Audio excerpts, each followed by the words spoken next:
Bhaskar back again with another video for your enjoyment. And since I've been taking this break from work for a bit, I've been binge watching TV content like there's no tomorrow. And after the OA, which was a colossal waste of time, I chanced upon the BBC series called The Missing, but I started with season 2 instead of season 1.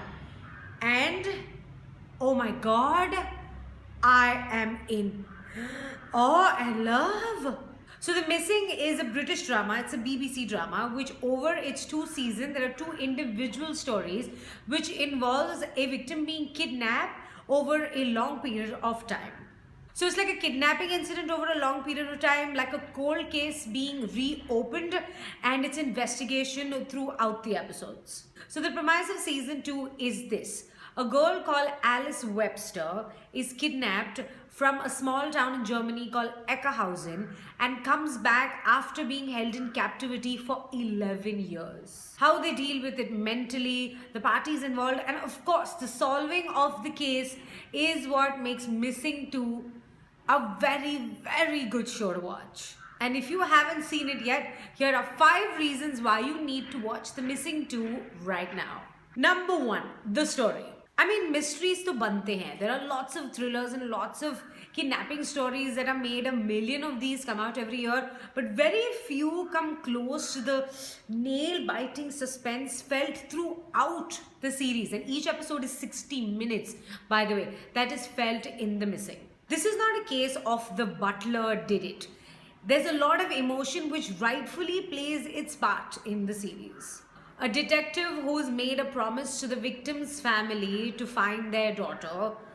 A family who's distraught after their daughter comes back, but is the daughter really theirs?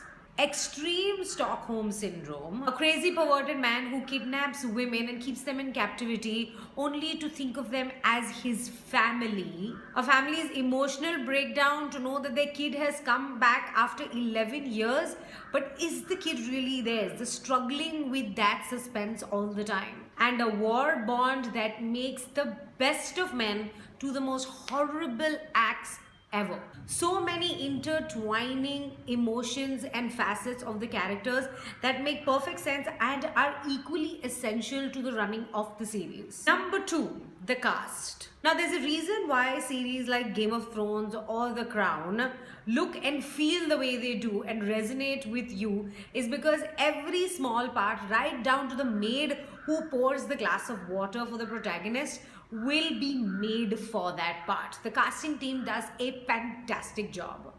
The lead detective here, Julian Baptiste, who's played by Chucky Cario, I hope I'm getting that right, is cast so well as the Frenchman who is, playing with so many emotions in his own heart that he has less time to solve this case, but he absolutely must put it paramount before even his own family. He's poised, knows when to go for it, but also knows when to hold back. I haven't seen this actor in many series at all, but I wouldn't imagine anyone else playing this part. He's French, that just, I don't know what it adds, but it's just adds. The kidnapper played by Derek Riddle, who's so straight-faced, but so demented. And finally, Sophie Giroux, who is played by Abigail Hardingham, who's got such deep set eyes and that voice which is so frightening and believable at the same time. Number 3, the portrayal of extreme Stockholm Syndrome. Now the story revolves around Alice Webster who comes back after 11 years, but it's not really her. She's being impersonated by another girl who was kidnapped around the same time that Alice was, and her name is Sophie Giroux. When you get deeper into the series, you realize that she hasn't done this by her own accord. She has such a deep, creepy bond with her kidnapper that she thinks of him as family and actually has a kid with him. She starts to think that they can be a family together. That's her identity. She can't be known for anything else and has this extreme love for her kidnapper. She's molded herself to think that she has to pee in a bucket, and she rightfully deserves that because he's locked the room and kept that bucket in the side of the room for her.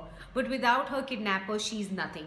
And that very aspect of Stockholm Syndrome, which I haven't seen in any other series, has been captured beautifully in The Missing 2.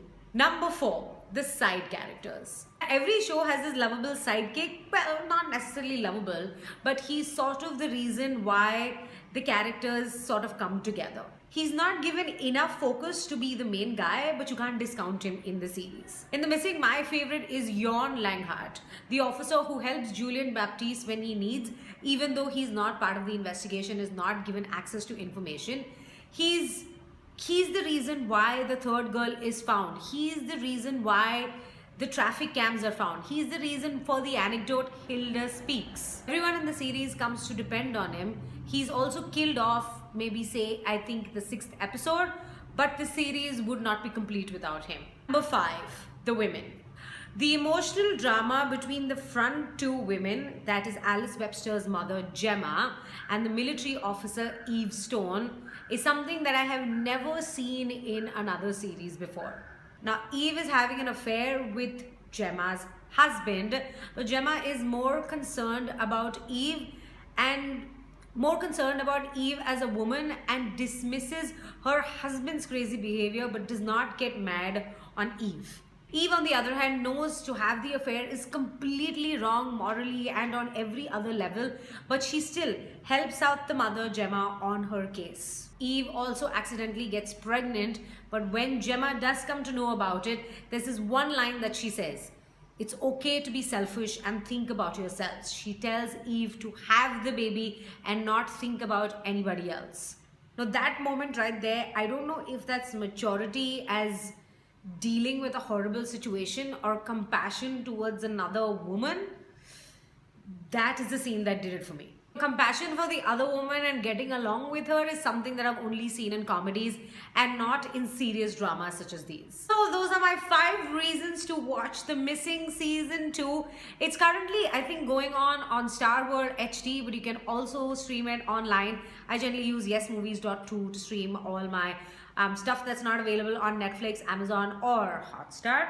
If you want to see more videos like these, then you know what you gotta do. You gotta click the subscribe button right there so that the videos come straight to your inbox. And if you want to have a little chitter chatter, I'm always available on thebossgirl@gmail.com. Till then, like the video, share the video and comment on the video so that we can keep the mutual love of TV alive. Till the next time, adios. I'll be back with another review soon.